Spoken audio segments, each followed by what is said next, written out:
I'm sorry, 5:30? 7:30, I'm leaving.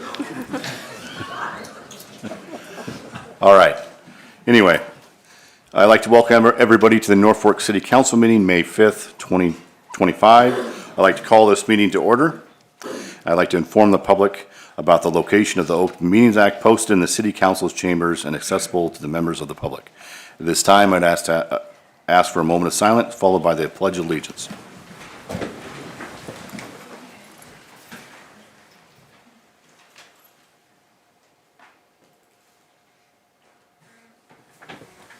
Pledge allegiance To the flag of the United States of America, and to the republic for which it stands, one nation, under God, indivisible, with liberty and justice for all. Roll call, please. Greenquist. Here. Arns. Here. Webb. McCarthy. Here. Beckman. Jensen. Here. Lange. Here. Hildebrand. Here. Okay. At this time, I'd like to get a motion to approve the consent agenda with item number 12 being removed and put on the regular agenda. I'll make a motion to approve the consent agenda minus item 12. Second. A motion second, please vote. All council members present voting in the affirmative. Motion carries. All right. At this time, I'd like to get a motion to approve the full agenda, removing from the agenda tonight item number 20, 21, 22, and 26. Scott is going to give us a brief explanation why. I don't know if I did motion second first. Nope, you can explain Okay. first. Very good. Thank you, Mayor and Council. The first three items, 20, 21, and 22, regarding the garbage hauler, we're going to get some additional information, perhaps some subcommittee work, and bring that back at a potential later date. So just upon further review, we want to dig into that a little deeper and bring it back to you in that regard. So we're going to delay those. And then 26, we're deep in the throes of the police chief hiring process. I want that person in place and educated on what's happening with the police project fully. And so we're going to delay that just long enough to get prepared for that, which will be happening very, very soon. And so this will just be a slight delay, perhaps as soon as the next meeting, but we won't be talking about that one tonight as well, for those reasons. Thank you. I'll make a motion to approve the regular agenda. Second. All right, a motion a second. Please vote.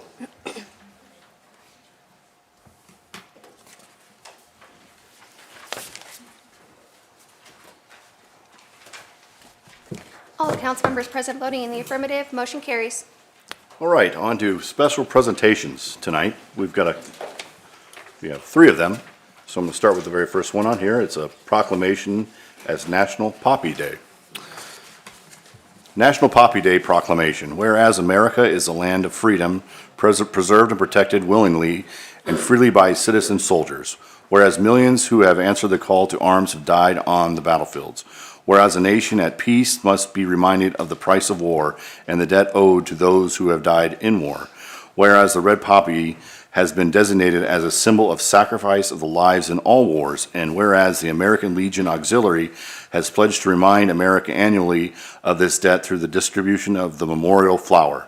Therefore, I, Shane Clausen, Mayor of the City of Norfolk, along with the Norfolk City Council, do hereby proclaim May 23rd, 2025 as National Poppy Day, and ask that all citizens pay tribute to those who have made the ultimate sacrifice in the name of freedom by wearing the memorial poppy on this day. Do we have anyone present to accept this proclamation?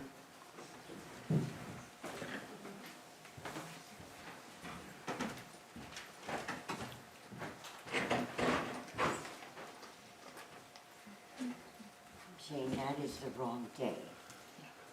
That's national, but we want to do it in Norfolk on the 17th. 17th of May. Okay. Okay, that's a national poppy. So do you want to, we wait and wait, well, let's see, the 17th would be what day is that? 2 weeks. Wednesday on the 17th, so how, That's gonna be before. So just say It's the on 17th. 17th. That'll be before. so May 17th. Yeah, May 17th. So National Poppy Day is actually May 17th. No, national is that day, It's but the Norfolk is going to do theirs on May 17th. Okay, we are going to do ours on Yes, May yes. 17th, okay. Yes. All right, so that's when you'd like to have this proclamation be Yes. made out to? Yes. Okay, so I believe we can change that, obviously. So we will make those changes to this proclamation, but we'll still present it to you now. Yes, yeah, We can get some nice photo ops here for you. Thank And do any of you want to speak on this at all tonight, or? no, we're just, We just want to honor those that have, and everybody buy a poppy Yes. and honor our fallen and the work that they Do you have some here tonight? Any veterans here? how many veterans here? Yeah, we have a few of them here, yes. Do you have any poppies for sale tonight? No, not tonight. I've got a whole But you car will, but full you out will, there, but actually Wednesday the do. 17th you will. I've got 1,000 of them out there, anybody Okay. want? Yeah, yeah. I think we got some pretty eager buyers here. The 17th, we will be around the areas and stuff and taking donations for the poppies. And a lot of that money goes to the veterans out at the veterans home. Stays right here in Norfolk. Stays right here in Norfolk, so that's why Norfolk does theirs, the American Legion does theirs, and a lot of, the auxiliary does it. The auxiliary. And so a lot of the poppy money goes to the veterans for bingos and suppers and music and all kinds of things. So you're supporting our veterans here at the veterans home as well. You know, it's an honor to have as many veterans tonight as we have here. Yes. And we don't get a lot of chance to honor the veterans. And since there are some here, would you mind if they came up and stood with us as we Oh, that would be great. got a picture I'd love taken that. tonight? I think it's a good thing to do.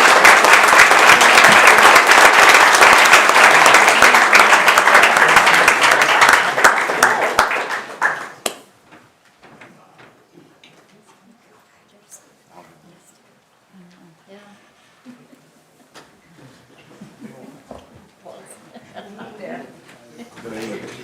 Yeah. We got it, they want to scoot in, do we need to scoot in, or? Let's scoot this a little bit. All right. Mr. Mayor, turn sideways. Come on now. All right, here we go, ready? 3, 2, 1. Oh, Jasmine. That's there, I don't think you have to put up with that, sir. Chief Ty's standing right there, we get one. I have something I'd like to read. Okay, yeah, that'd be great. Take We one. want to do No, that's fine. Read something? Oh.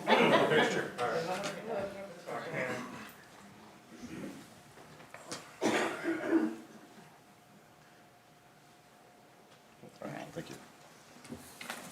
Thank you. Thank you, And we'll sir. get a new one made up for you.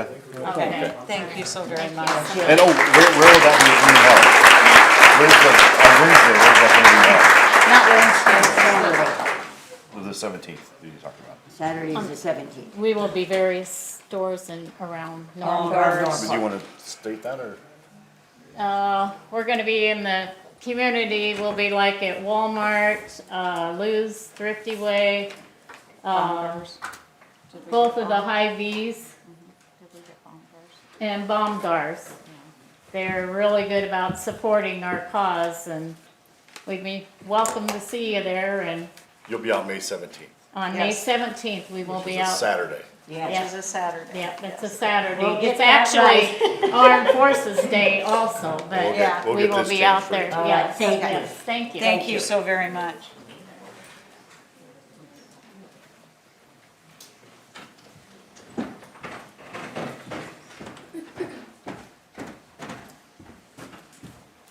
Mr. Mayor, I have something I'd like to read in regards to Poppy Day.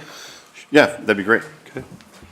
So for those of you who don't know, Flanders Field during World War I was site of one of the largest destructions of human life. It has been one of the beacons of Poppy Day is Flanders Field. And in my family, I come from a long line of veterans, and we always, when we go to the graves on Memorial Day, we always read the Flanders Field poem, and I'd like to just read that for everyone right now. In Flanders fields the poppies blow, between the crosses, row on row, that mark our place, and in the sky, the larks still bravely singing fly, scarce heard amid the guns below. We are the dead, short days ago. We lived, felt dawn, saw sunset glow. loved and were loved, and now we lie in Flanders fields. Take up our quarrel with the foe, in you from failing hands we throw. The torch be yours to hold up high, if ye break faith with us who die. We shall not sleep, though poppies grow in Flanders fields. And that is located between Belgium and France, and it is a huge poppy field. And Flanders Fields is the reason why there is a Poppy Day. So, Thank you. Very nice. Thank you, Jeff. I think just to clarify this, we went through the proclamation, but I am going to add this just for the record. Therefore, I, Shane Clausen, Mayor of the City of Norfolk, along with the Norfolk City Council, do hereby proclaim May 17th, 2025 as National Poppy Day. So, all right. Thank you so much for being here tonight for that. Appreciate all your service, and thank you to the auxiliary for all you do too. So. Thank you very much.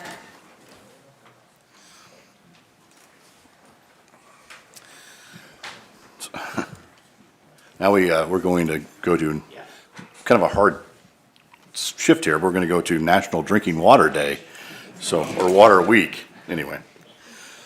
Whereas water is the most valuable natural resource, and whereas drinking water serves as a vital role in daily life, serving an essential purpose to health, hydration, hygiene needs for quality of life our citizens enjoy. And whereas tap water delivers public health protection, fire protection, support of our economy, and the quality of life we enjoy. And whereas the hard work performed by the entire water sector, designing capital project operators, ensuring the safety and quality of drinking water, or a member of the service crew maintaining the infrastructure communities rely on to transport high-quality drinking water from the source to consumption, taps, and whereas paramedics, natural disaster emergencies, and shown an importance of drinking water for healthy hydration and hygiene needs, and whereas we are all stewards of the water infrastructure upon which current and future generations depend on. And whereas the citizens of our city are called upon to help protect our source of waters from pollution, practice water conservation, and get involved with their water by familiarizing themselves with it.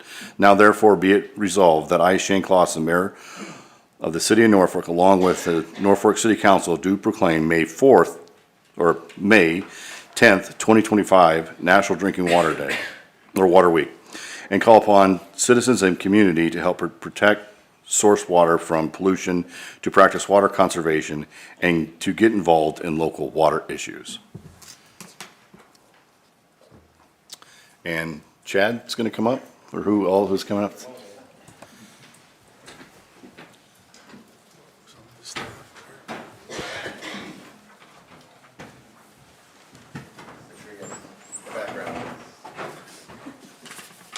I want to say a few short words here real quick. First and foremost, I want to appreciate my staff. This is not all of them, but I've got 14 members for the water and sewer side of things.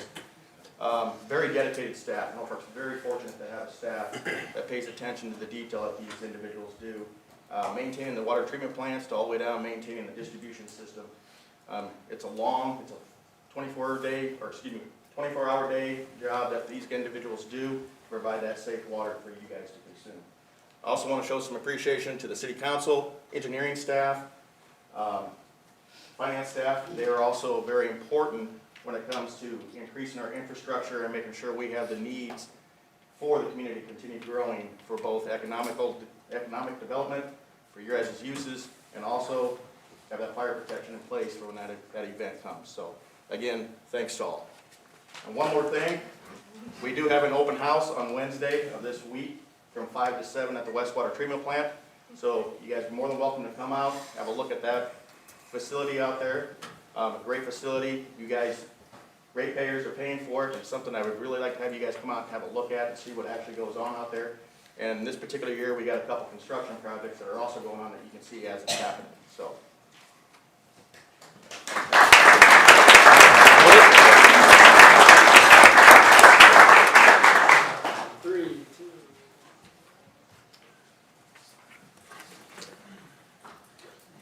That's it.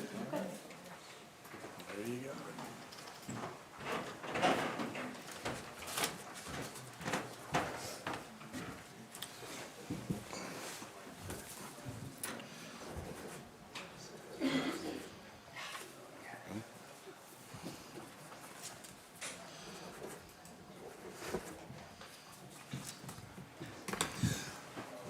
Okay. And we're on to National Bike Month. Whereas throughout the month of May, the city of Norfolk will celebrate biking and the freedom, joy, and well-being it installs in all of us. And whereas when more people bike, individuals are happier and healthier, and our community becomes safer, friendlier, and cleaner. And whereas bicycling has been shown to boost the local economy by attracting tourism dollars, generating income for local restaurants, shops, and lodging. And whereas throughout the month of May, the residents of Norfolk and its visitors are encouraged to experience the joys of bicycling through group rides, community events, educational programs, or simply by getting out and going somewhere on a bike.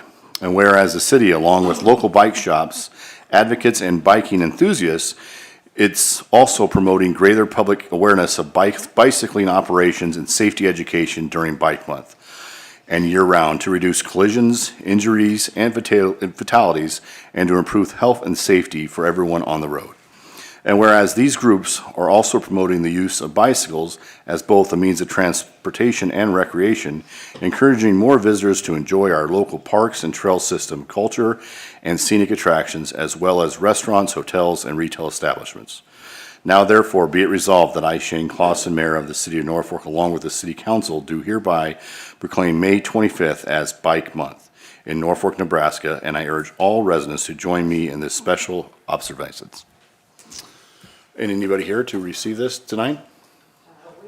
I see some guys in some uniform biking. Oh, we got an old group here. Come on up.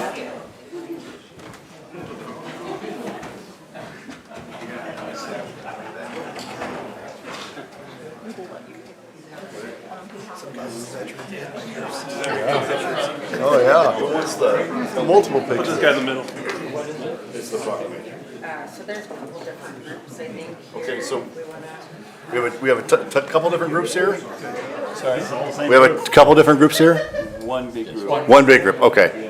I thought there was maybe some different organizations. We but- have 170 Do you want to go ahead and? Oh, yeah. Oh, I'm assuming you guys all rode your bike here, right? Most of them. Okay. Not everyone. All right.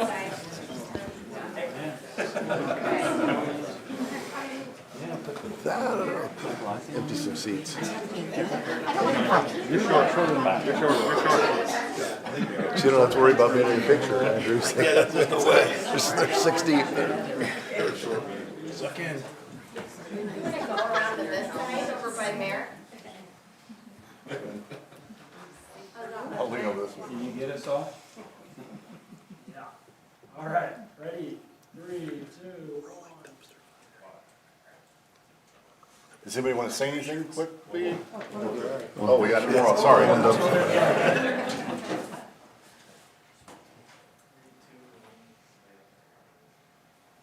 All right. Now, does anybody have anything that they want to say quickly, or? On behalf of our cycling group here in town, there's about 170 of us that get together, so this is a small fraction, but there's countless others in Norfolk that ride.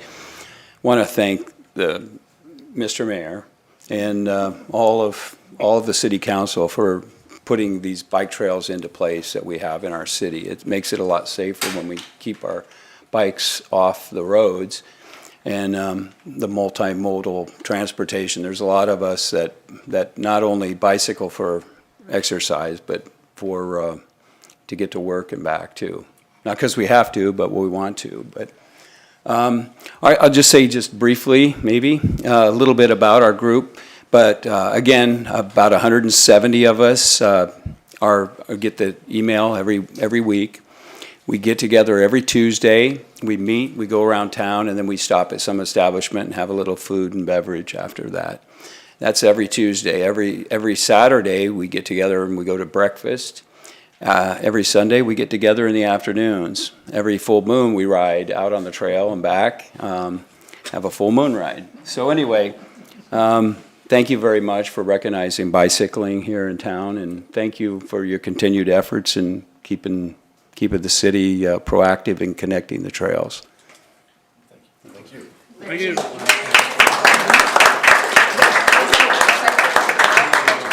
okay, all right. Okay.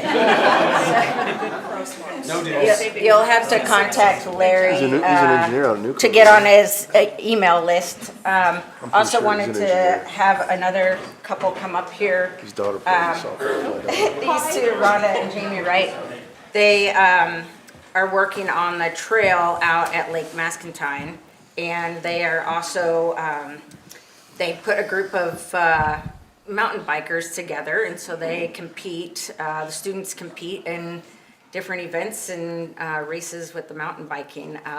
So if anybody's interested, if they have kids, 5th grade. fifth grade, I'll let you guys. Through June, continue. yeah. 5th through 12th. Fifth through 12th, that's the Angry Owl. So if Yep. they're interested in mountain biking, you contact, We have a website. Yep. The Mascentine Angry Owl, their Facebook page. We're gonna have a, try it out on June 7th at Mascentine Lake.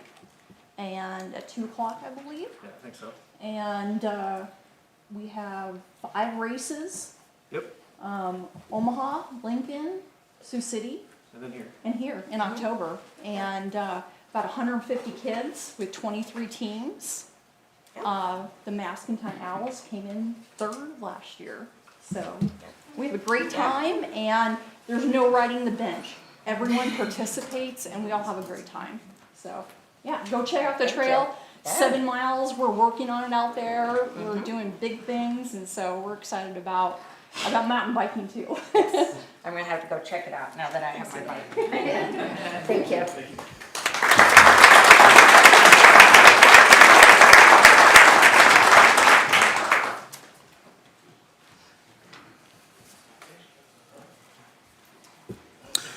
All right, that is the last of the proclamations. Now we're gonna do a presentation of the City of Norfolk Multi-Model Transportation Action Plan. So, Good evening, Mr. Mayor and Council. Pardon me while I get this plugged in. Thank you for the opportunity to present today. Get this to share. So you may recall that I was here, maybe a year and a half ago to present an update as we were kicking off this project. So now we are wrapping up. So hopefully you all got the email with the draft plan for your review.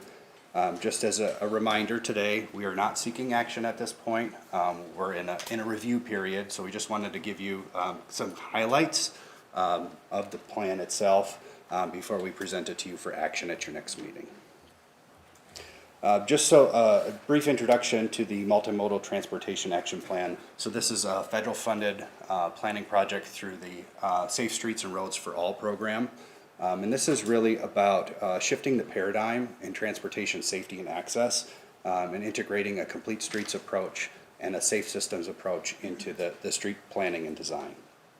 So this process is led by an action plan committee, which is comprised of members of the public as well as city staff from various departments. This was primarily led by engagement from the community as well as a lot of data analysis to make sure that we're making informed decisions that have buy-in from the community. So this action plan does include 6 primary recommendations, which I'll cover later. So this is scheduled for action at your next meeting on May 19th. Just to let you know what we'll be asking you to approve at the next meeting is just the framework. This is the plan. There will be future actions related to projects, budgeting, things like that. The recommendations that come out of that, they will all take additional action by the city. So this is really laying a framework for you to make sure that your streets are safe, accessible, and context sensitive, and we'll kind of get into what that means. So as you were applying for the Safe Streets and Roads for All planning grant, this was the resolution that was approved by the city. It's a commitment to having 0 roadway fatalities and serious injuries on Norfolk streets, which is similar to communities around the country as well as the state of Nebraska. So there's 3 primary goals for this plan that inform the recommendations. First off, we want our streets to be safe. We don't want anybody to die. We don't want anybody to have life-altering injuries sustained on our streets. Also, we want to make sure that they're accessible by all people, whether you drive, you ride your bike, you walk, you use a mobility device, they need to be, we're intending for them to be accessible by all. And then context sensitive. That means that it supports the neighborhoods, it supports the businesses, and to make sure that they are safe and accessible.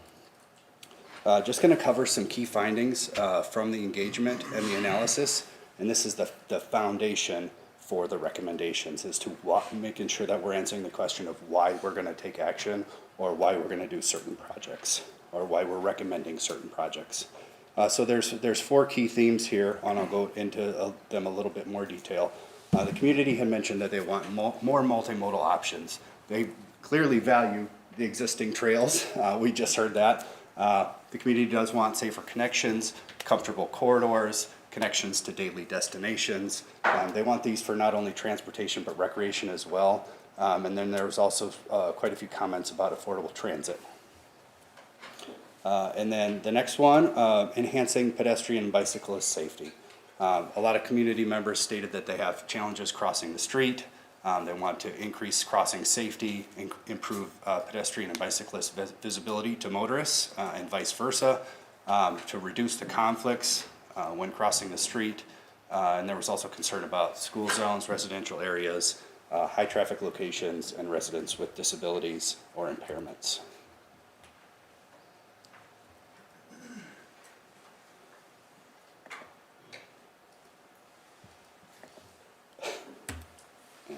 Might be frozen.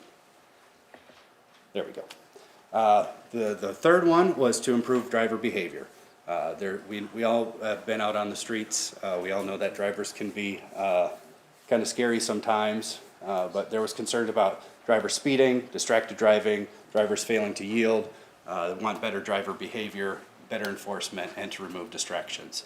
And you'll see a lot of these themes carry through in the data analysis, and some of them actually don't. So it's, there's perception versus what's showing up in the data. And then the final one is a shift to a culture of traffic safety, making sure we're elevating safety in all that we're doing on our streets, making sure that is the number one priority. Transportation safety is important to the community, and we want to be a little more proactive and make sure that we have education around that. So this is a map showing unsafe locations and places where people had near misses, and this is all input from the public, and this is showing a heat map. So as you can see, there's a lot of people said they had near crashes or that it was unsafe downtown Norfolk and near the intersection of First and Norfolk Ave. And then, as you can see, the secondary high density locations were primarily along those major streets and at those major intersections. So in addition to our community input, we also did quite a few analyses that looks at the data for the crash statistics, as well as roadway attributes and the adjacent context. So I will mention here, the data was available from 2016 to 2020, so this is a 5-year window of the crash statistics. That was the most current year that was available from NDOT. So just take this for what it is. Like, a lot of the stuff on Benjamin may have changed between now and then, because this wouldn't capture that. So there were over 2,200 crashes over that 5-year period. 619 led to minor injuries, which is about 1 every 3 days. And I think the biggest thing is that fatal and life-altering crashes occur about once a month.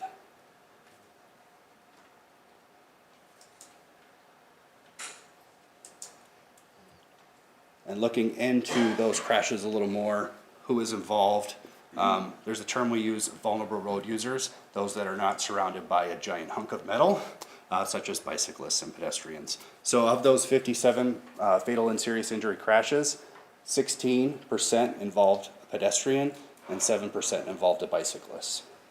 So crashes involving pedestrians and bicyclists are more likely to result in death or serious injury. Here's some key takeaways from the data. The location, 81% of your fatal and serious injury crashes occurred at or very near intersections. That is something that we don't see very often.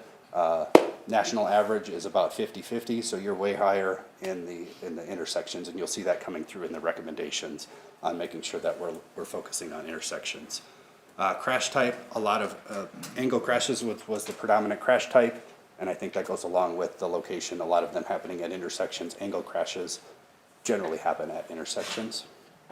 Driver contributing circumstances, 26% was disregarding traffic signs and signals. That was the most common driver contributing circumstance. A lot of the other data is in the plan if you want to look at the other contributing circumstances. A lot of people think it's distracted driving, impaired driving, things like that, but that doesn't show up here. And then 77% of fatal and serious injury crashes occur within a quarter mile of a school, and all bicycle and pedestrian crashes that led to fatal or serious injuries occurred within a quarter mile of the school.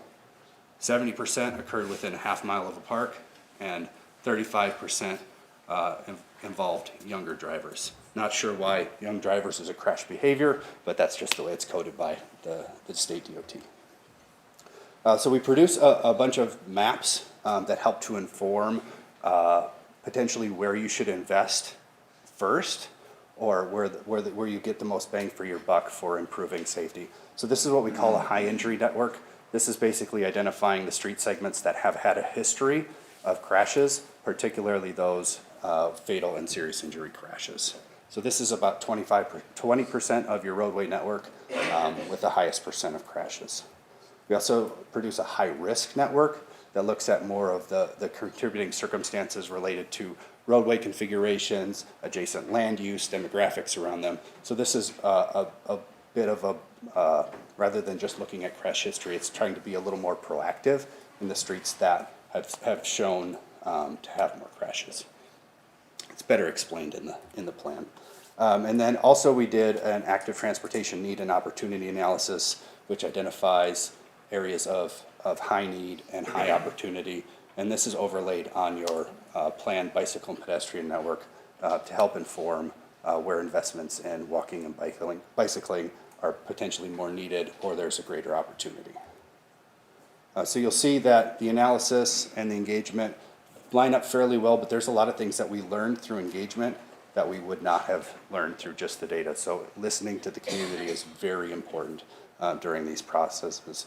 So safety focus on intersections, crossings, and conflict points, as well as major roadways, and there's definitely an opportunity for increased walking and biking. So all of our analysis and our community input was used to develop a prioritization weighting and criteria, and this is the resulting map. This is intended to be a tool to identify those areas that kind of rose to the top in all of the mapping and analysis and community engagement that we did. This is not saying you need to go do a project on the highest priority area. This is to help inform your decisions moving forward with capital improvement programs and things like that. The final thing that I'm going to talk through very briefly, because I just want to introduce you to these concepts. So there's 6 primary recommendations. Some of them are pretty big, but the first and the fourth one are all policy related. Policy institutionalization of focus on safety and how we do that. The second one is adopt a street design guidelines. That's an internal document that gives guidance to city staff when developing streets and intersection projects, as well as can help inform the layout of our streets when new streets are constructed, such as through the development process. And the last 2 are more about making sure that we're not just focusing on infrastructure, so it's promoting a culture of safety. This focuses on education and things like that, supporting campaigns for safety, and then deterrence of unsafe behaviors gets at the role of law enforcement and making sure that our streets are safe and making sure that we're enforcing the laws that are in place and making sure that we're deterring those unsafe behaviors that are shown in our plan. And with that. Yeah, just one question for me. So the study was done between 2016 and 2020, correct? That's the crash data. Yeah, but that's where those you illustrated on the streets, which is the most fatal or most severe. Now, how do we get the information currently? Because we just did a major project on Benjamin, which changed a lot of the way you pull up and out of First Street by the school, and how Riverside and 13 or Benjamin intersect. Mm-hmm. I know that the state right now is working on they're changing lights. out on 13th Street. They're not, I wouldn't say they're doing exactly what we would suggest for the safety sides of things, but, and then obviously there was Norfolk Avenue's on there between First and Fourth. And then that's changed from lights to four-ways. So how do we get this plan to illustrate, you know, did they do the right thing on Benjamin to get the things fixed? And are the four-ways helping or hurt, you know? Yeah. How do you get that information so we can see what it's like actually at 2020 to 2025? I don't, you know. So I'm not able to get that information from the Department of Transportation, which is where we got the crash data now. Local law enforcement may have that information. I don't have that information, so that's something that. So we could take what you've given us, work with local law enforcement and kind of maybe look at the crash patterns in those areas on our own. Yes. Which we could do that. And then also I had mentioned the community engagement is really important for that. And I think that just the overlap with downtown on Norfolk Ave, there was a lot of unsafe locations or near crashes in downtown. So that kind of gives us the justification to say, hey, maybe we do need to look into something here. But again, it doesn't go back to the data and the crashes. It gets back at public comments and public perception.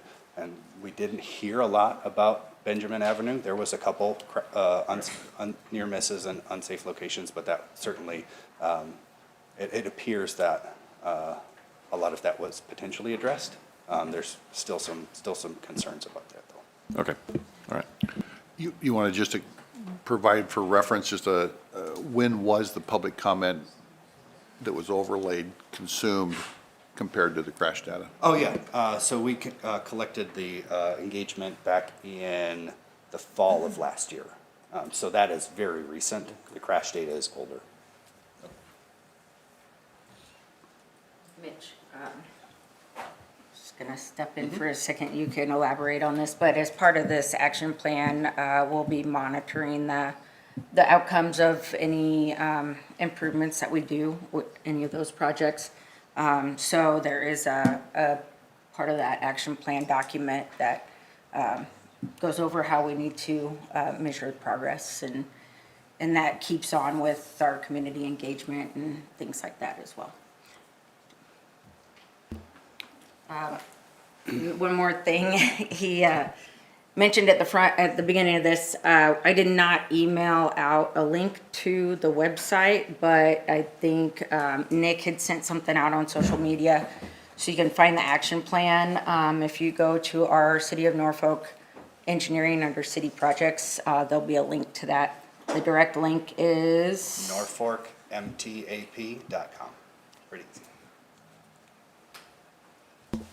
So is this plan also presented to the Nebraska Department of Transportation? Because I look at 13th Street and 275, and obviously that's their responsibility. So how much of this gets shared there with the state? Yeah, so it has been shared, and we did have a meeting with them, and I think we are intending to have another meeting shortly after it gets adopted to talk through opportunities for implementation.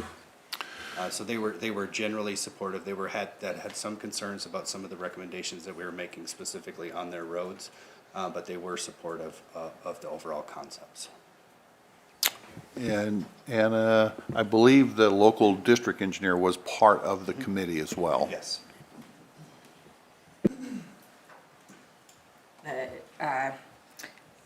Kevin Domagala, district engineer for this region up here from NDOT, was here, along with another gentleman from their highway safety team, very knowledgeable in their strategic highway safety planning. So it was a good meeting with them. We've met with a lot of the stakeholders in the area. NDOT, who's also part of our action plan committee too. So that we'll be meeting with them again tomorrow to discuss some recommendations as we move this plan forward to get approved by City Council. And I think this is a really good opportunity to communicate what the community would like to see on 275 and 81, and whether that actually gets implemented or supported by PennDOT is potentially another story, but I think it's a really good opportunity for the community to state what they want. During your meeting, it'd be favorable to maybe bring up a couple things about 13th Street or Highway 81 while you're there. You know, one thought would be to maybe look past Benjamin and look out towards the industrial highway also. We've got a lot of trucks turning in and out of there, and sometimes they have a hard time when they're going south. So just be interesting to see what their recommendation would be there. And I know that we've talked about a warning light at Benjamin and 13th Street for a long time, especially southbound traffic, and never really goes anywhere. So I think that would be very beneficial coming into town in that intersection. So just saying it out loud, so if anybody's listening, they can. So thank you. Maybe you already said this, but we'll be bringing the action plan back we're planning on the May 19th City Council for approval. So that would be approval of the action plan, not specific to any improvements or, any corridor improvements or anything like that. It's just adoption of the action plan. So if anybody has any questions in the meantime, feel free to reach out to me. Thank you. Thank you, Mitch. Thanks, Anna. Thanks, Mitch.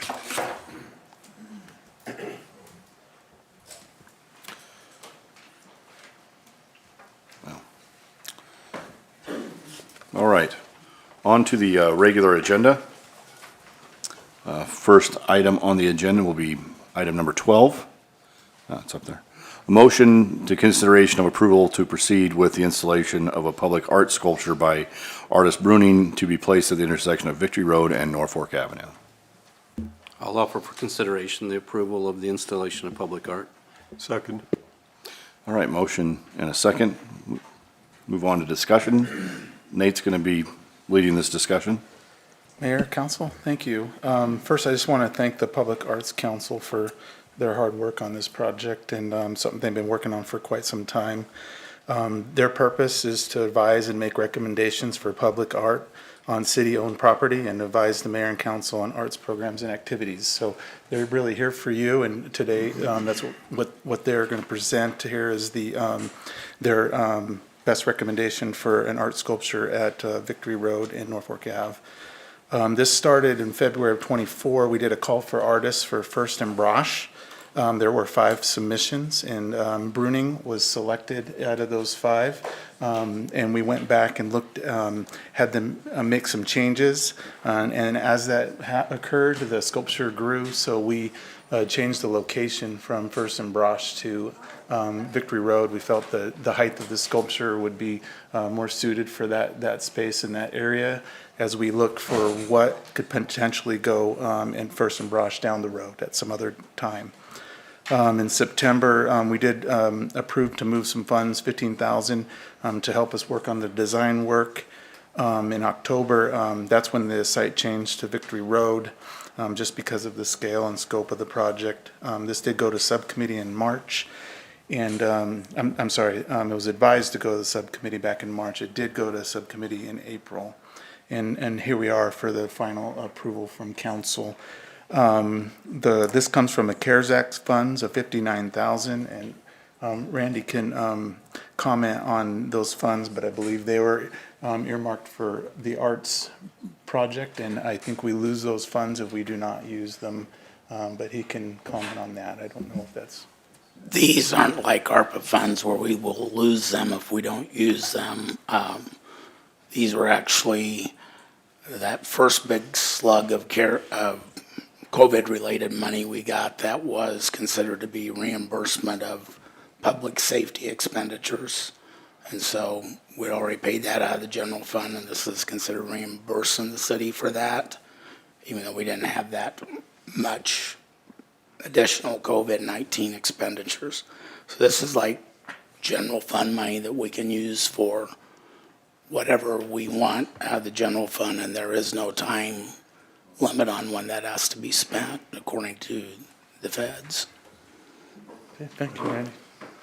And then the other, so it's another $15,000 from this year's budget as well, that they want to allocate towards this project. That's a total of 89,000. This project is 87,000 with 2,000 available for contingencies. And we do have the artists here and the Arts Council as well. If you have any questions, we can ask them to come up. Mr. Bruni, would you like to come up?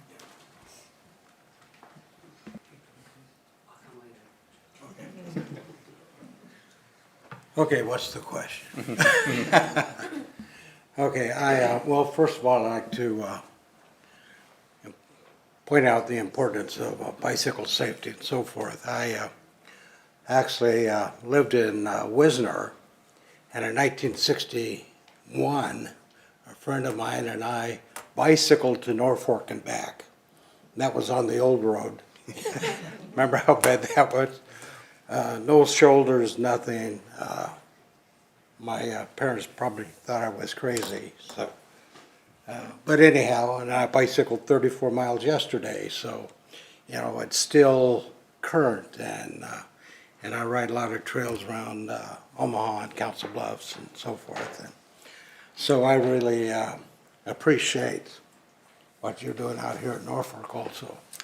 Could you talk about your sculptures? Okay, my sculpture here, like I have a long history in sculpture.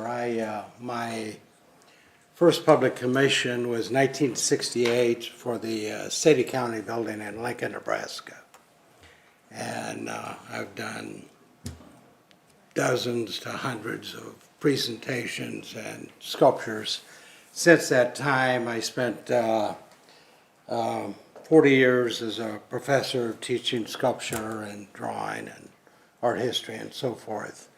I've done probably the major work in Omaha is at Exorbitant Village, which is a 42-foot tall sculpture called Vessel, and it's in front of a Blue Cross Blue Shield building. And so I have a long resume of working in this field, and so everything from budgeting to accounting to designing to safety factors to dealing with engineers and lawyers and city councils and all of that stuff is everything we're going through here is pretty routine as far as that goes. So as an artist, I think what is really important and really why you hire artists to do things is because you don't know what you're going to get. And the idea that you create a surprise is really one of the goals that I always look at. And that, you know, we can see a tree after tree after tree or building after building after building, but then we like to be surprised. And so I was very, because I did live close, and as a kid we came to Norfolk to shop and go to the doctors and so forth.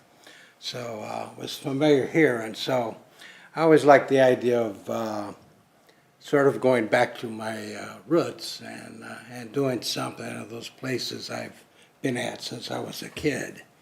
And so this particular one, you know, I did a couple different designs. I had another design, not like this, but different. And then I talked with Nate, and I came out with Jan and visited. I walked the site, and I was greatly impressed by the potential of everything at Johnson Park.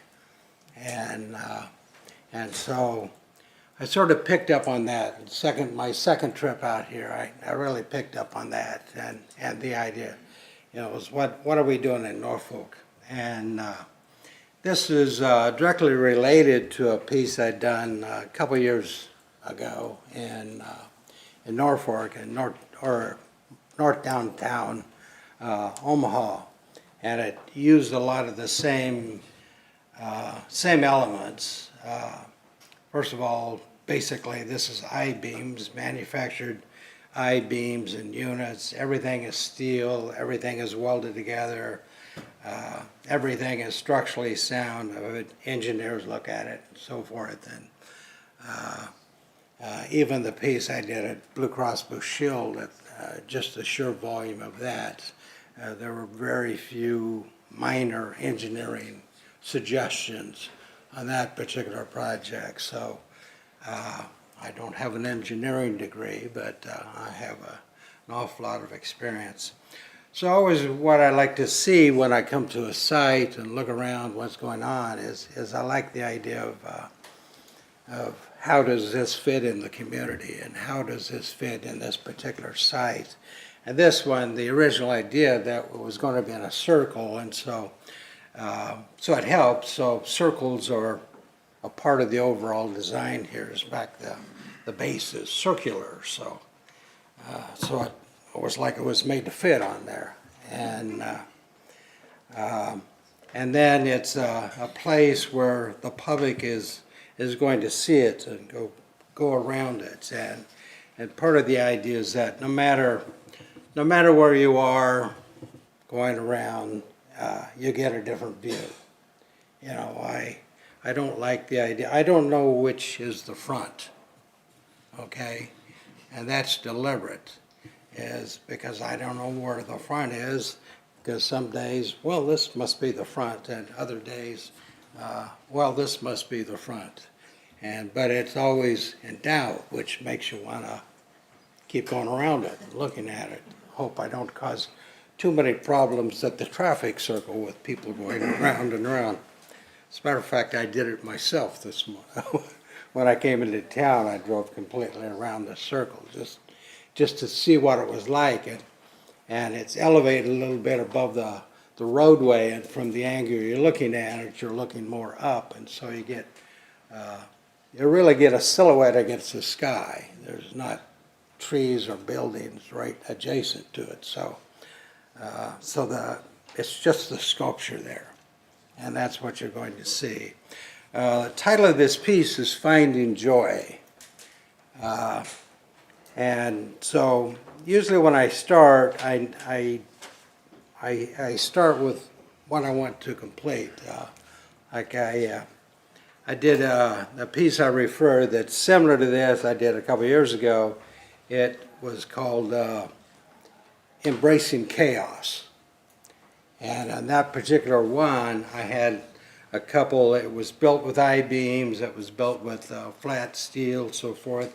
It was painted with the same palette this is, which is basically complementary colors. You got your purple and orange, you got your blue and yellow. So you got those complementary colors right off the color wheel, and they attract attention that's your maximum contrast on the color wheel. So that causes it creates a little tension between two, but it gives you the strongest contrast.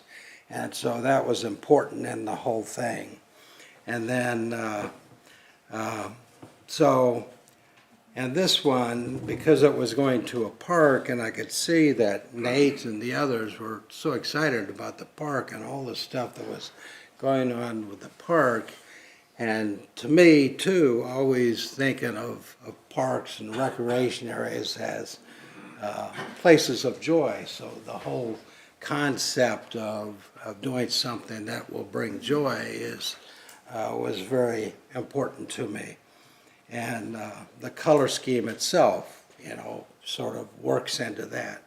So this is basically, it's a very complicated tripod structure. And it's very structurally sound. There is not, there really doesn't any cantilever off of that, so it's very self-contained. And, the view that I'm going to be looking at will be like this all the time. And so I got flat planes going here, and, this almost, the whole idea of this is almost like arms going up in the air, like a celebration or something. And so that's all kind of folded into it. And then plus the fact that I've been doing this since I was, for over 60 years. Can you give us the height of that as well? This is 28 feet tall. And this scale model is 1 inch equal 1 foot, so I'm this tall, right here. And so that gives you that view. And so, again, I was noticing as I came in from a distance, it seems small, and then it grows as you come to it. And then as you go around it, it doesn't obstruct your view, but what it does is it dissects the view as you move through it. And I was like, everything I do, the negative spaces, the spaces between the parts, is just as important or more important than actually the metal parts itself. And so, again, I'm anxious to get started. Any questions? Thank you, Mr. Brennan. Yeah, you're welcome.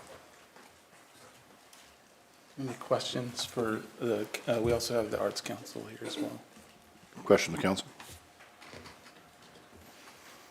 Okay, members of the public, got anything?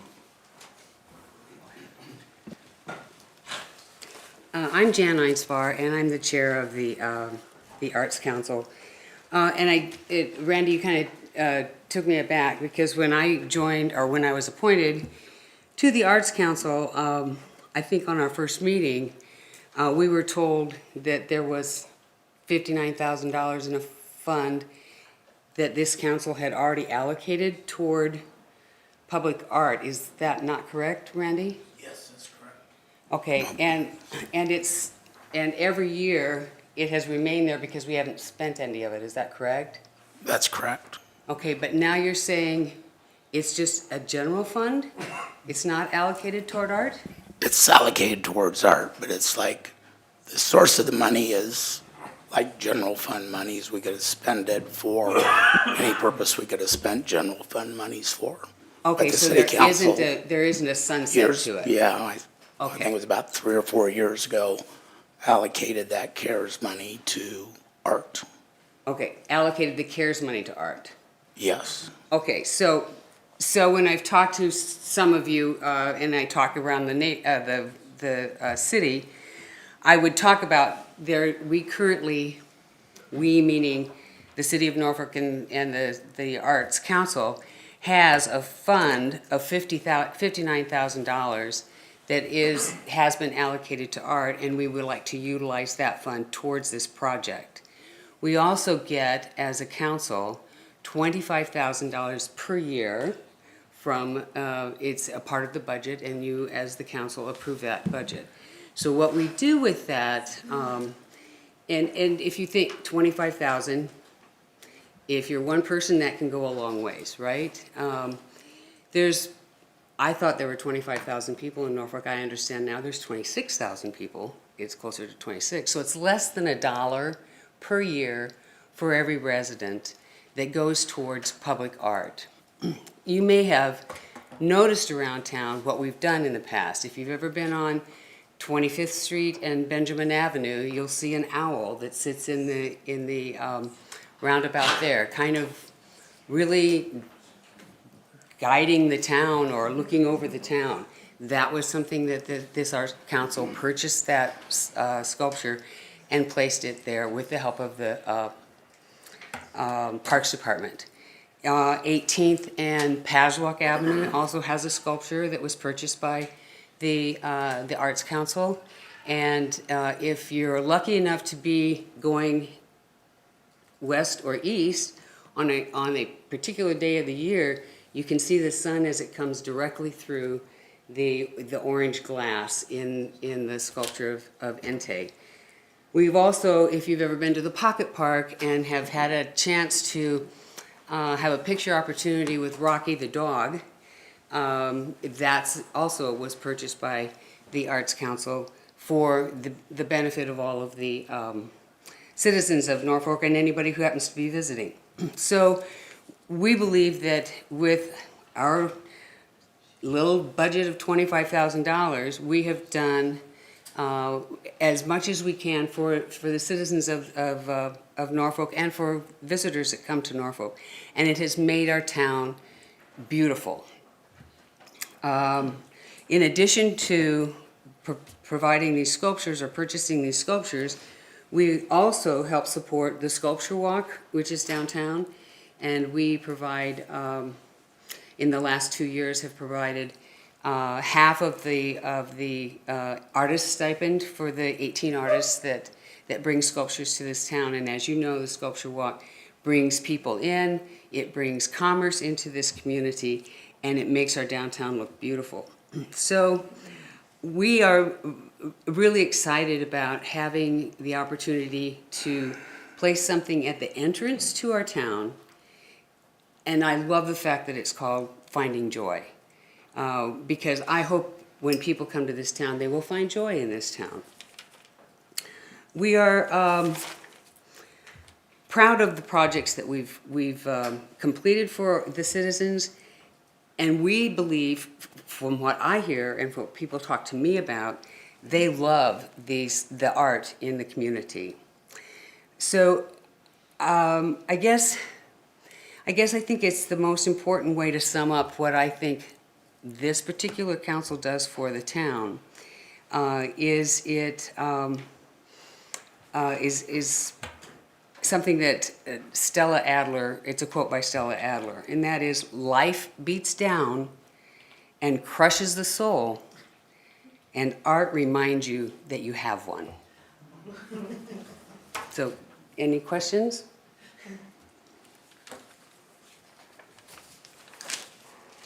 Anybody else want to talk? Anybody else have any comments?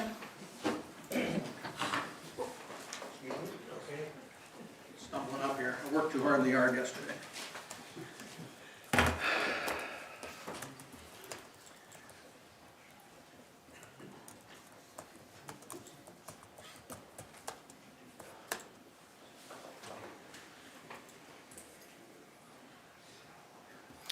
Okay, thank you, folks. My name is Scott Williams. I'm representing myself, but I'm also going to be speaking about some information that I have received by being on the board of the Nebraska Cultural Endowment. I too like the name Finding Joy. I wrote that down on my notes, and we are going to put Finding Joy in the perfect spot for Norfolkans and visitors and people who are coming to prospectively work here, prospectively move their business here. It's a perfect example of art providing a good first impression to our community. Art, along with streetscapes and attractive buildings, make business want to move here. What's a little bit bothersome right now, being on the Nebraska Cultural Endowment, is that public art is under attack by the federal government and our state government. And so let's at least do our part to combat that just a little bit. From the federal government, as recently as Friday, May 2nd, there was a letter from the Executive Office of the President where he submitted his budget outline to Honorable Susan Collins, Chair of the Committee on Appropriations in the U.S. Senate. And in that letter, I'm going to quote from it. The President, quote, recommended funding levels result from a vigorous line-by-line review of the fiscal year 2025 spending, which was found to be laden with spending contrary to the needs of ordinary working Americans. Unquote. The proposed cuts are to eliminate the National Endowment for the Arts and the National Endowment for the Humanities. And locally here, the arts and humanities are funded from the Nebraska Arts Council and the Humanities Nebraska. The Nebraska Arts Council provides basic support grants to the Norfolk Arts Center and the Elkhorn Valley Museum. They also provided initial funding for the River Point Creative Districts, which Norfolk was one of the first, I think it was the 6th or 7th that was created in the state. But the creative districts of the state of Nebraska, and I think there are 31 or 34 of those, I may have my numbers wrong, but there's going to be there's going to be a convention in Norfolk, Nebraska on September 11th and 12th of the members of the creative districts. So that's a little boost of economic development for us. The Humanities Nebraska provides funding to the Norfolk Public Library for the Primetime Reading Program, Primetime Family Reading Program, that's in the summers. And then last summer, they funded the Chautauqua event that was held at Northeast Community College. But all of those things are events that ordinary working Americans can attend. I'll call it ordinary working Nebraskans, ordinary working Norfolkans. From the state standpoint, the Nebraska Cultural Endowment, which is a public-private partnership between the state of Nebraska and the Nebraska Cultural Endowment, that's been in existence for 26 years, I think it is. Over that 26-year period, privately, the endowment has raised $1 million at least a year over that 26-year period, and the state has funded it, matched it for another $1 million. So the Cultural Endowment was set up by then Governor Ben Nelson to recognize that the arts and humanities are important for ordinary working Americans. So unfortunately, in the governor's budget to close the $180 million budget deficit, this came from an email from the Cultural Endowment's lobbying firm. It says the first on the list are the Cultural Preservation Fund transfers for the 27-28 fiscal year of $1 million each year. So that if that were to happen, the Nebraska Cultural Endowment has $1 million less in those 2 years to help fund the Nebraska, thank you, yellow flag, Nebraska Arts Council and Humanities Nebraska. So that's why it's important. So let's just not jump on board with the state and federal government cutting funds for public arts. Let's instead continue to improve and beautify our community in the placement of a sculpture at the roundabout on Victory Road, Norfolk Avenue. Let's find joy. Let's let finding joy provide Norfolkans and Northeast Nebraskans that travel into Norfolk every day the joy to come to work here. So I urge you to vote, to continue this project moving forward. Thank you, Scott. Thank you. Thank you. Yep.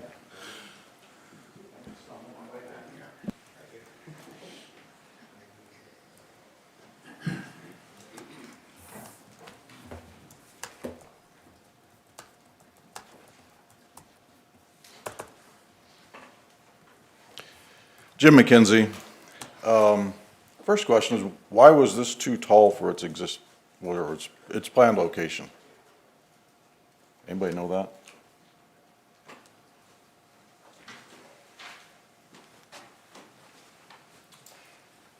It just came from a series of conversations that the Arts Council had with city staff and talking about the height of the light poles that are in the area and whether or not it would be, whether or not it was the right type of sculpture for that space. And through all those discussions, it was determined that this was a better spot for it because of the size of the roundabout over on Victory Road in Norfolk Ave.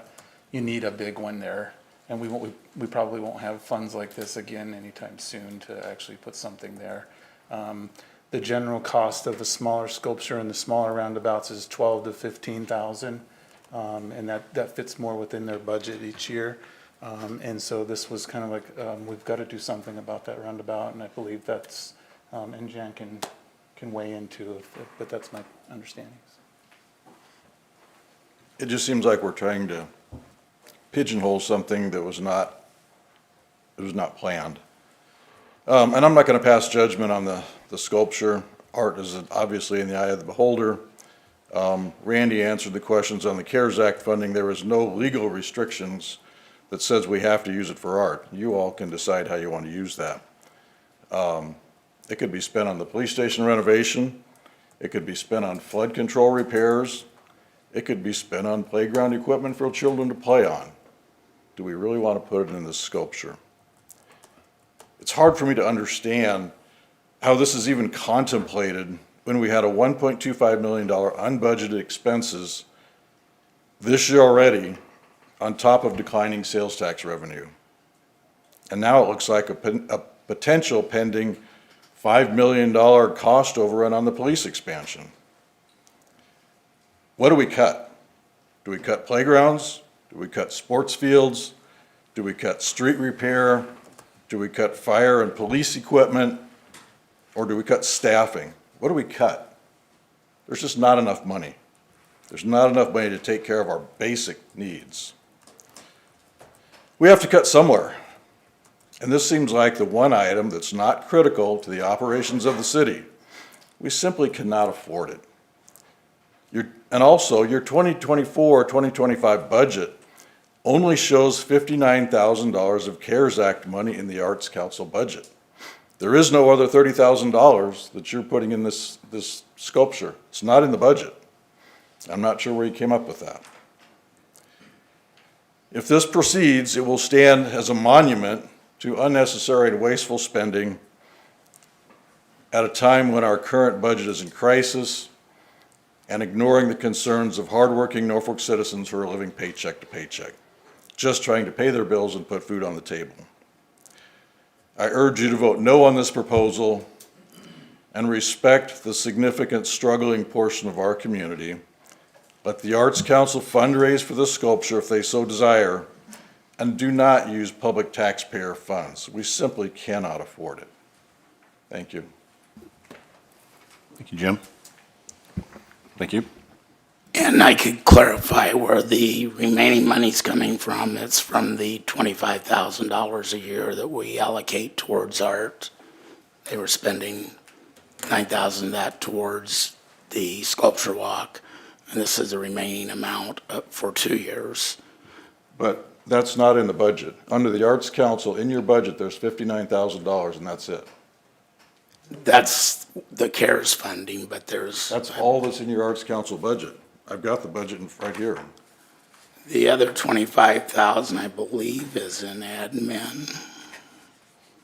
Let me look.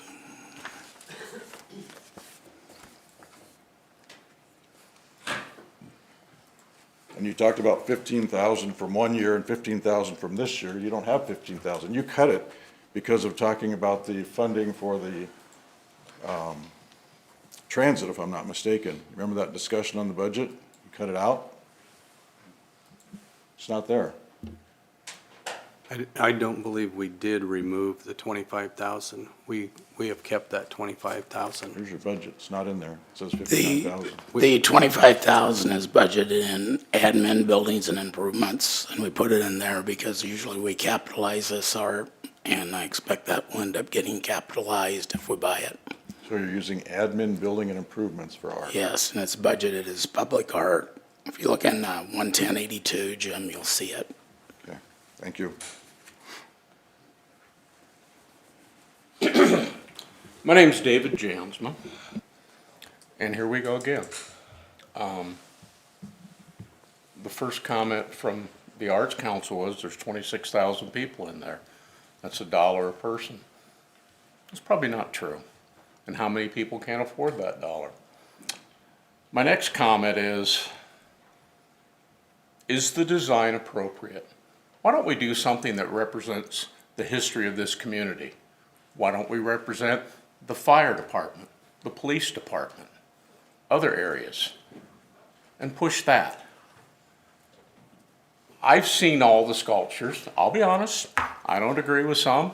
Not real thrilled about having an owl hanging around the roundabout. That I won't get into why that'll be an issue in a couple of years. But I don't think we need distractions in roundabouts. We've all driven them, that they're bad enough. They confuse the heck out of people. But I think it's time we make sculptures and art projects that represent history of this community. Not abstract art, not gongs that do funny things and stuff like that. There's a cute dog down there, I'll give you that. Johnny Carson's statue. But there's other people that did a lot for this community as it grew and as it developed, and currently. If we're gonna do it, let's do that. I agree, I don't think this should come out of a budget. They can fundraise themselves and stick to what they can fundraise. But I really don't think it's the responsibility of the citizens to finance it, because they were mandated to. If they want to donate to that particular item, that's fantastic. But I do think design needs to be approved and something more appropriate to represent this city. Finding Joy is a name. That may be not what it represents, that may be what he wants it to represent, but it needs to be something that represents this community. Thank you. Anyone else? Mayor, Council, I'm Paula Pfluger. I did serve on the Nebraska Arts Council for 2 terms, and currently am on the City Arts Committee. I am excited about Finding Joy. I think it's an incredible sculpture idea, and I think the Victory Road roundabout location is perfect for it. It's like the gateway into our city, and it's also a gateway to 2 of our most important economic and community partners in Norfolk Iron and Metal and Nucor Steel. So how cool to have a huge steel art composition as the gateway to these very important companies, employers, and developers in our community, big supporters. We're not just an agricultural community, we're a steel community too, and we're proud of it. And I think this would be a great way to show that off.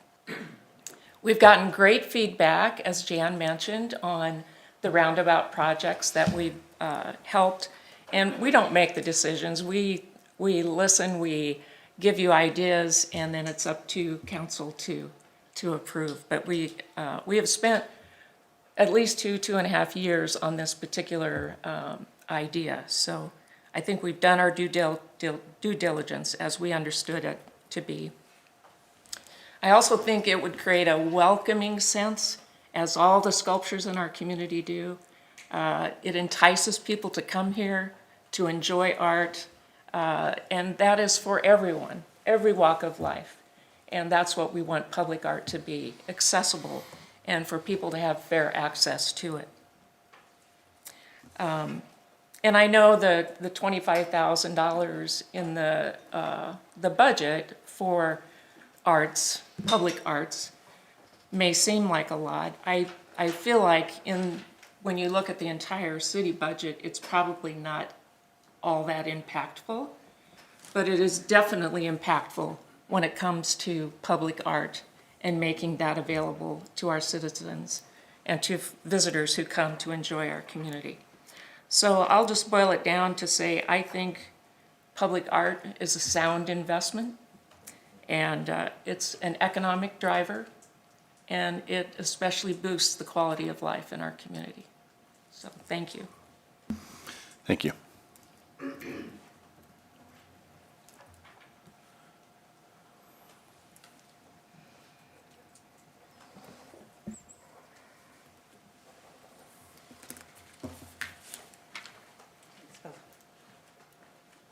Good evening. My name is Kara Weander-Gaster. Let me do this real quick so I don't forget.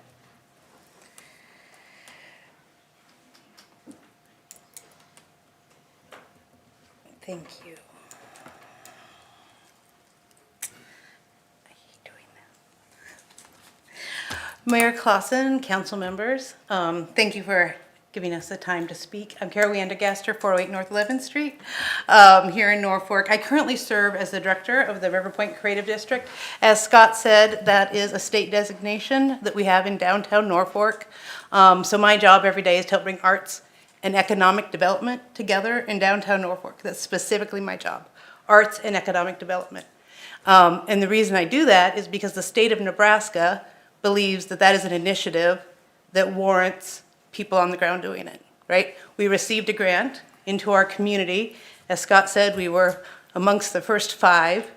We are leading the way. Rachel Morgan was here from the Nebraska Arts Council on Saturday as Travel and Tourism kicked off the passport system at Farmers Market. Right? She said Norfolk is leading the way. We are leading the way. I am leading a conversation every month with creative districts across the state. Why? Because Norfolk is a creative community. We've always been a creative community. Since the Norfolk Arts Center was started in 1978, our community theater is celebrating 60 years this year. And, you know, I do a lot of history. Our earliest settlers, right, had a community band. Norfolk is a creative community. What I love about this piece is it brings together, as Paula said, also our modern metal, steel industries, right? Bringing highlight to that. And the arts speak in a way that is unique, as Councilman Jensen used a poem tonight, right? To remind us of the sacrifice of our veterans and the purpose of the poppies, right? It was a poem that helped us think about what that is. That is the power of the arts. I am the newest member of the Public Arts Council. You guys actually just put me in last meeting. So I am new to the committee, but I have been sitting in as the Creative District representative for the past year, and this group has worked diligently with experts, with community staff, with city staff, to make sure that they are bringing you the best possible proposal. I think it is a sound proposal. I think it's a great proposal, and I encourage you all to vote yes. Thank you very much. Thank you.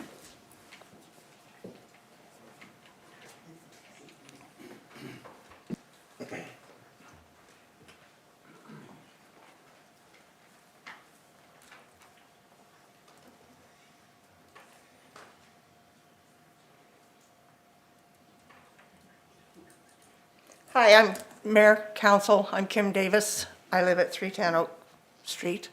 I've heard a lot of talk about how this artwork is bringing businesses in, and that is hard for me to believe.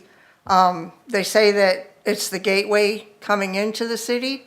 Wouldn't the gateway be Omaha and Victory Road, and not Norfolk Avenue and Victory Road? We live in a climate now where people are worried that they can't pay their homeowners' taxes. And yet we have a council that's going to vote yes on spending $90,000 for a piece of artwork that at 28 foot tall sounds like a big lightning rod to me. What's going to keep lightning from striking that? Okay. On the other side of it, what happened to the artwork that was at Johnson Park on all those stands? Now, as far as I'm concerned, I would rather walk a park and see, and it was beautiful artwork. And then just one day it disappeared. Does anybody know where it went? Sorry, those art pieces are provided by Nucor through a program with the local schools. And every year we're going to rotate those out, and then once they provide those for us, then we put the new ones up. And I think we have those ready to go, and I think they're going to be working on that. But they are going back up, so it'll be 4 new ones. Oh, okay. Yes. How long are they supposed to stay? 1 year. 1 year? Yes. It hasn't been a year on those other ones. We were late on installation, but they have the schools get them in by the end of the school year. Oh, Yeah. okay. Well, I mean, but like I said, as far as I'm concerned, driving through a traffic circle versus walking through a park with artwork means a lot more to me as a citizen. And spending $90,000 on art when we have so many more things that need to be done in this city is a lot. And I urge you to vote no.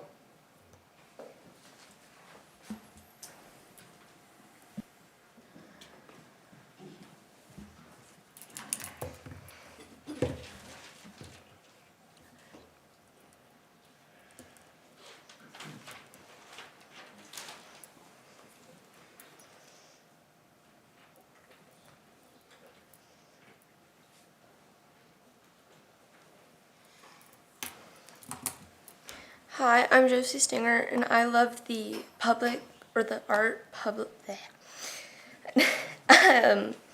love the public art around Norfolk because it makes the city fun and colorful. My favorite piece is the big owl in the middle of the roundabout. We drive past him every day, and I think he's so cool and just sitting there and watching everything. He always makes me smile. Thank you. Thank you.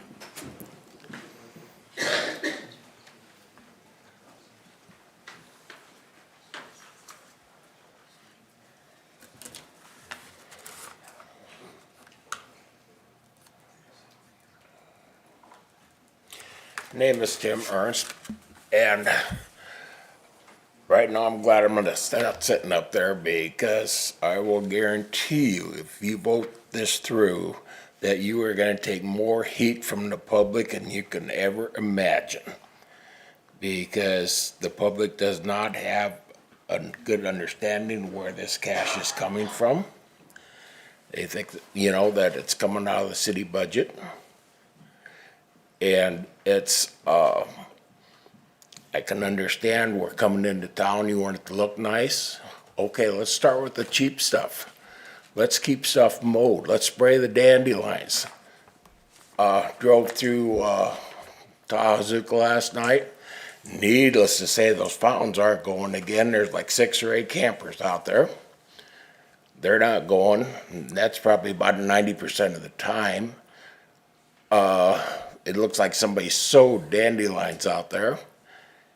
Let's keep the weeds mowed. Let's keep the city looking nice. Keep the streets where we can drive on them, and then let's go for the pretties, like putting something out there. But I think right now that with the financial situation the way things are, that there's better places that we could probably spend that money than putting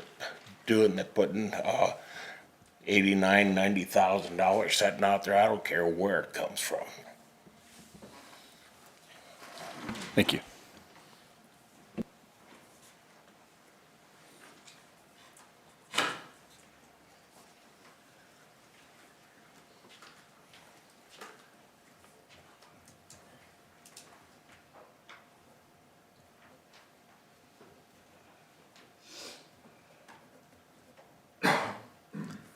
Mayor and Council, my name is Dale Coy, and I appreciate the opportunity to speak tonight. First off, I want to say I have nothing against the arts. A few months ago, I participated in a candidate forum with some of you that are sitting up here tonight, and we talked about how tight the budget is and places where you can cut.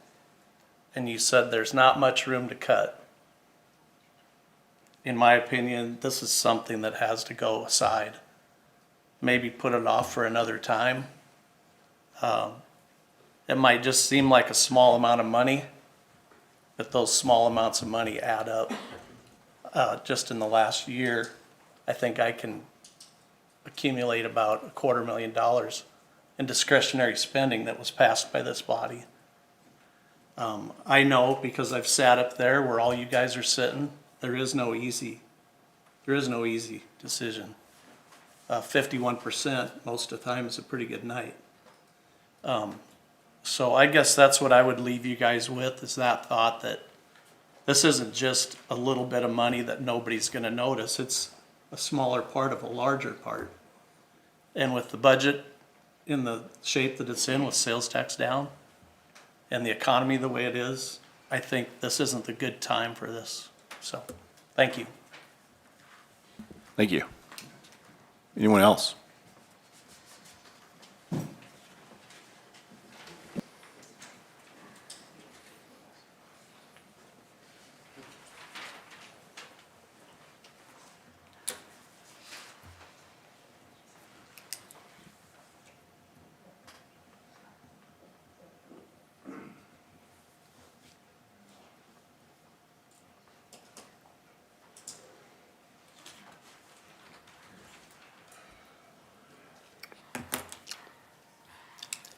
My name is Lon Atwood. I'm a local resident living at 1105 River Run Road. I think a lot of times people forget that there are citizens who enjoy art too. I mean, they talk about, the citizens, what we need and what we want. Some people need to have a pleasant surrounding around them. I think the arts right now in economic, hard times are what gonna pull us through. They give us inspiration. They, make us, feel good about ourselves. Even if you don't understand art, you have a sense of well-being by being surrounded by attractive locations. People, it was during the Great Depression that we built one of the most beautiful Capitol buildings in the world. Those were hard times too. I think people underestimate, the value of tourism. Is, I think, our third largest industry in Nebraska. And I've heard so many great comments about our city and how we are leading on the leading edge of, providing attractions and, our ability to, innovate and to come up with creative solutions that make us all proud. I think we all need to be inspired at times like this, and I think we all need to have a sense of pride in our community and a sense of ownership. Public art is something we all own, and something we can all be proud of. Thanks. Thank you. Anyone else? Okay. A quick question, Randy. With the funding being brought up, the 59,000 from the CARES Act, when was that because that was basically allocated for their budget, correct? And that was voted on by the council? That was allocated 4 years and 2 days ago on May 3rd, 2021. But the council voted in favor of that? Yeah, that was done at a council work session. I'm guessing that was maybe a preliminary budget work session, I'm not sure, but my notes say that was approved at the May 3rd, 2021 council work session. Oh, is that the work session? Okay. And then that would have been included in the budget, formally approved as part of the budget. Okay. And then the 25,000, obviously, that is, so since then, there's been 2 payments of 25,000 given to the Arts Council? Yes, the 25,000 from last year, 9,000 of it was spent, a little over 9,000, and then what was remaining at, I believe, was the September 16th, 2024 City Council meeting. The council voted to carry that forward so they could use it for art projects then this year. And then they got the same amount of money in this year's budget, that 25,000 that's in admin, building, and improvements that I talked about with Jim. Okay. So the 25K, the current 25 has not been allocated yet because the budget hasn't been approved. But are you talking about last year's or the? Last year's, the fiscal year ending September 30th, Okay. 2024 All right. is what was voted on to carry forward Okay. on September All right. 16th. All right, thank you. I have a question to the artist. I want to know what the upkeep costs are going to be on this art project 20 years from now. Are we going to have to repaint it? What's our annual upkeep on this going to be?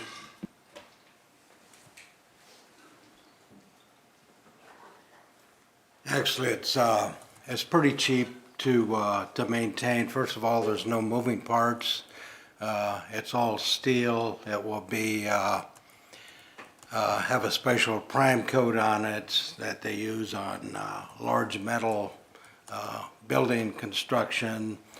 The paint that you're going to see is going to be latex-based paint, which can easily be, if it's graffitied or anything else, can easily be painted over. It doesn't take there's no high-tech solvents or paints or anything that have to be used. So, your typical careful house painter could do a job. And, it's probably something that should be done every 10 to 15 years anyhow. So Nate, is this something that the Parks and Rec can subsume, that every 10 to 15 years with no extra cost other than the cost of the paint? Yeah, I mean, we have a maintenance budget, we have staff that do maintenance, and, we have, the capabilities of absorbing that, yes. All right, any other comments? All right, seeing none, please vote.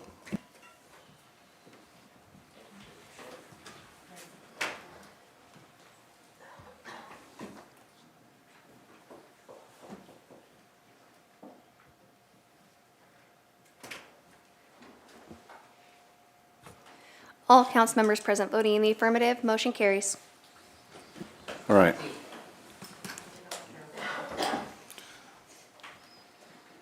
Get back to, okay, thank you. On to item number 23, consideration of ordinance 5927, amended section 24-94 of the city code to remove the one-way designation of the alleyway from 4th Street to 5th Street between Madison Avenue and Phillip Avenue. I'll offer for consideration ordinance number 5927, amending section 24-94. Second. We have a motion and a second. Lyle's going to come forward and lead discussion on this.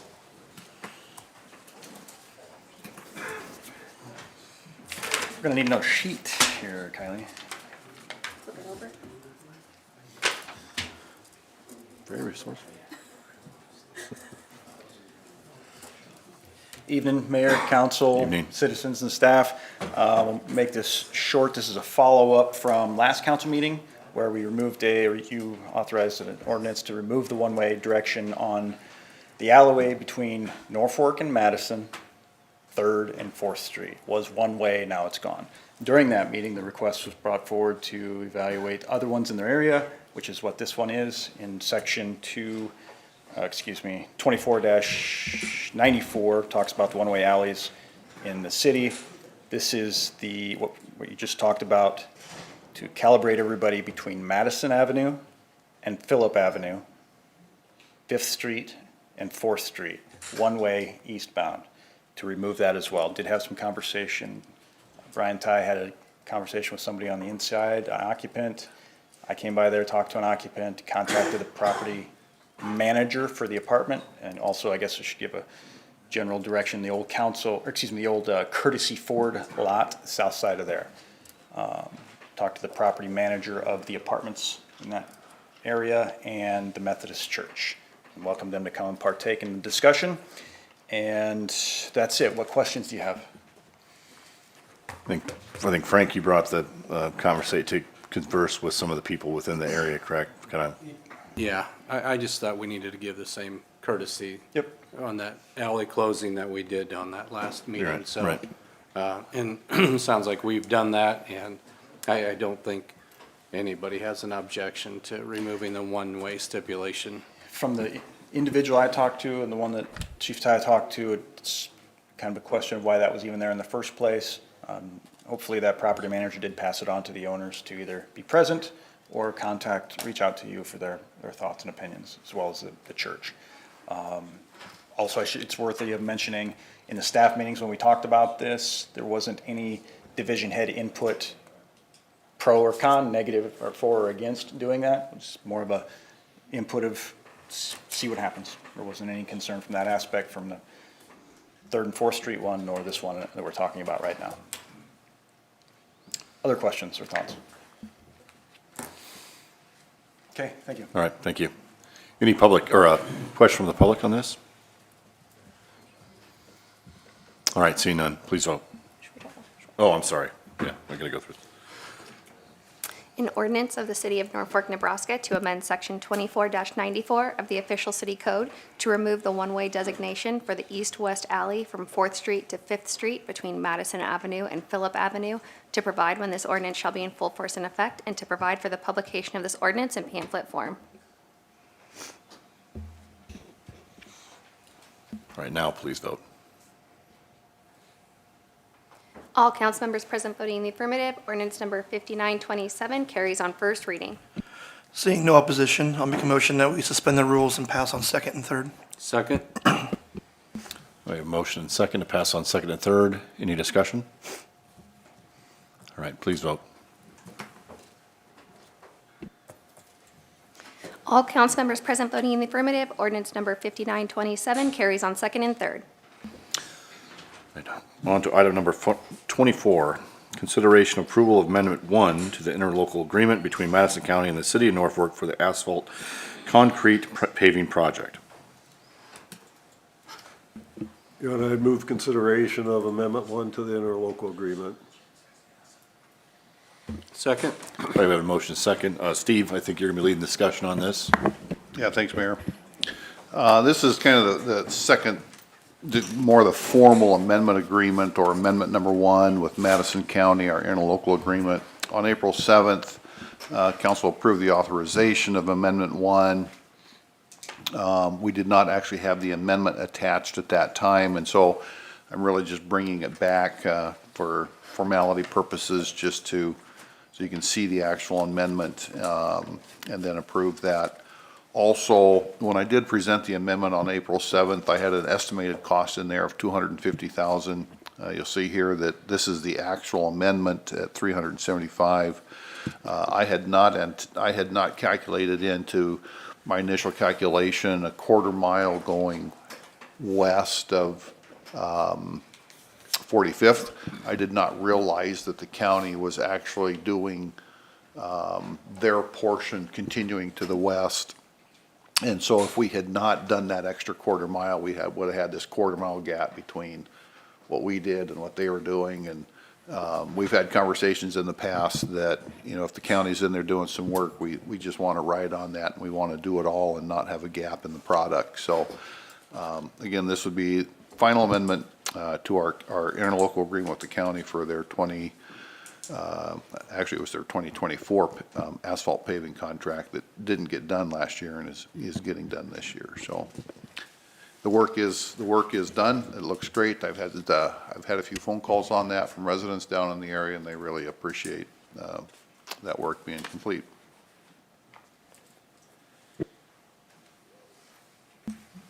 Any questions? Any questions from the public? All right, seeing none, please vote.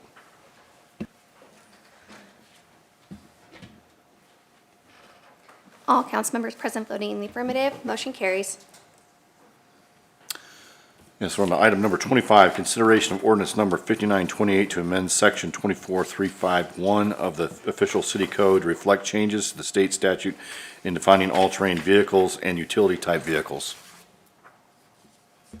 I'll make a motion for consideration of ordinance number 5928. Second? We have a motion and a second.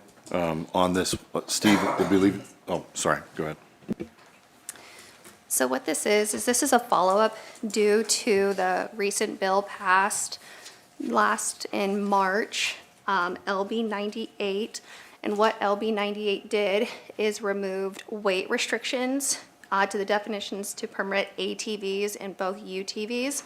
So what this ordinance does, presented before you, is it removes the 1,200-pound weight restriction for ATVs, and it removes the 2,000-pound weight restriction for UTVs.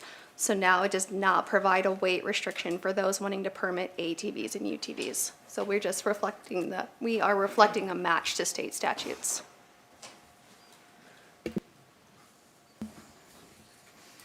Just to be clear, for us, it's just UTVs. We don't have an ATV ordinance. Am I correct? I guess I'm thinking four-wheelers. but Yeah, you're right. ATV, we don't UTV, have, however right, you we wanna don't call have, it. we don't allow four-wheelers, no. Just side-by-sides essentially. Yes.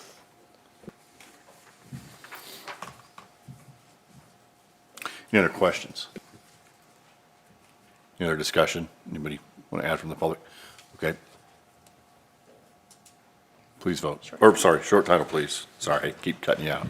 An ordinance of the City of Norfolk, Nebraska to amend Section 24-351 of the official city code to reflect recent changes in state statute in defining all-terrain vehicles and utility-type vehicles, to provide when this ordinance shall be in full force and effect, and to provide for the publication of this ordinance in pamphlet form.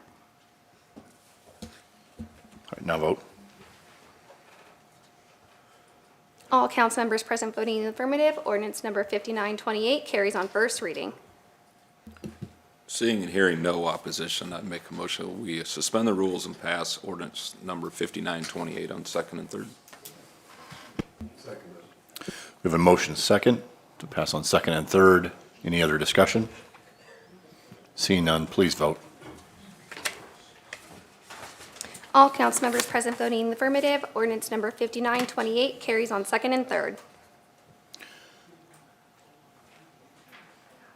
All right, at this time, we're on to administrative reports. We're going to get a presentation of the Community Development Agency's 2024 Annual Tax Increment Financing Report to the governing bodies, and Randy will be leading that discussion. Yes. Section 182117.02 requires this report every year. It includes the total number of TIP projects, total estimated project cost, estimated amount of outstanding indebtedness for each redevelopment project, and the estimated date by which indebtedness is expected to be paid in full. The initial project assessed valuation is included along with the assessed value as of January 1 of the year report, or in this case, January 1 of 2024. The number of TIP projects approved during the year and information for each project approved during the year, such as project area, project type, amount of TIF approved, and total estimated project cost, and then the number of TIF projects paid in full during the year and the percentage of the city designated blighted. Included in the agenda packet is the agency's report for the 2024 TIF projects. During 2024, we did not approve any new redevelopment plans. There were 30 TIP projects at the start of the year, and one was paid off, resulting in 29 TIP projects at the end of 2024. 27.27% of the city has been declared blighted as of the end of 2024. Although not technically a part of the TIP project or the TIF report required by statutes, we include some supplementary information in the agenda packets. In there you'll see the list of TIP bond issues that we've paid. There are 7 of those issues. All these bonds paid off before the 15-year period allowed. We also included a comparison of the city's incremental valuation to total assessed valuation. Compared that to other first-class cities and to all cities with TIF projects. Our incremental valuation is 4.72% of the city's total assessed value, that is inclusive of the incremental valuation. And if you look at those charts, the green bar is Norfolk, and we're about in the middle of the pack, both for other first-class cities and for all cities in Nebraska with TIP projects. That answer any questions?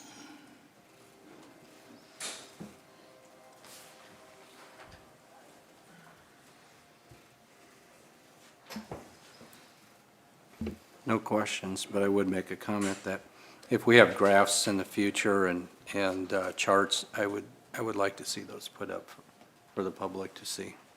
Okay.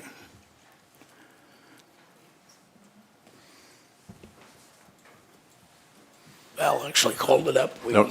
could have just. I don't think we're doing public comment tonight, but I would, yeah, come on up.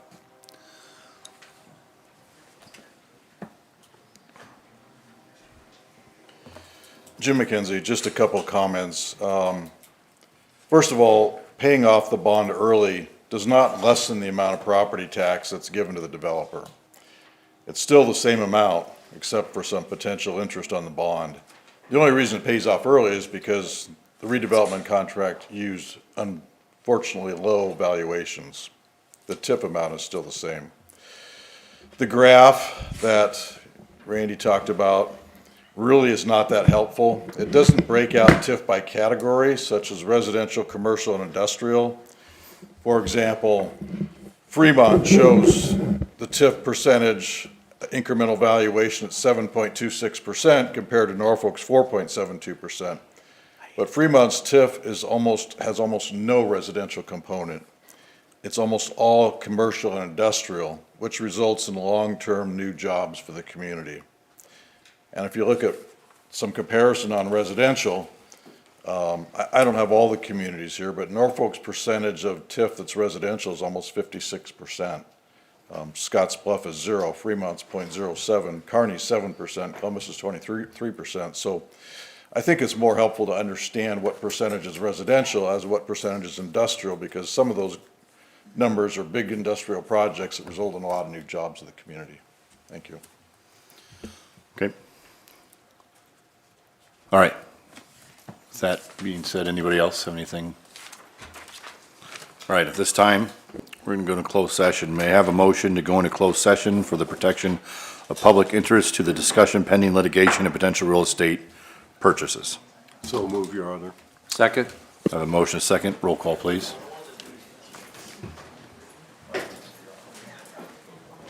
Or I guess we're going to vote. Yes, please vote. Sorry.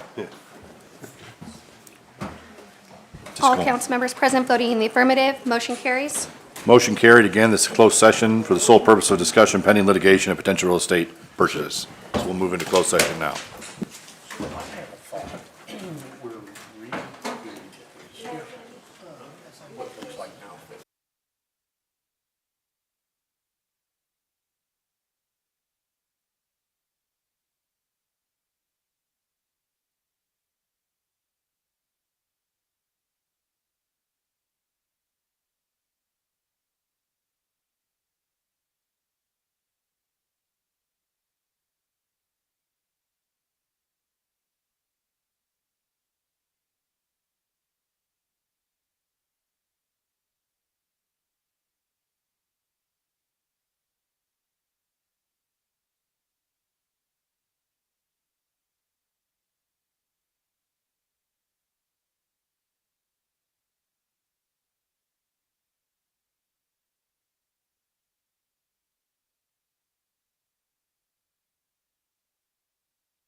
Three-hour chairs. I have, like, you know, like no cheap ones.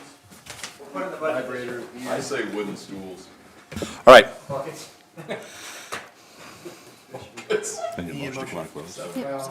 Start. The only item discussed during the closed session was pending litigation and potential real estate purchase. May I have a motion to come out of closed session? So moved. Second. A motion, second. Please vote.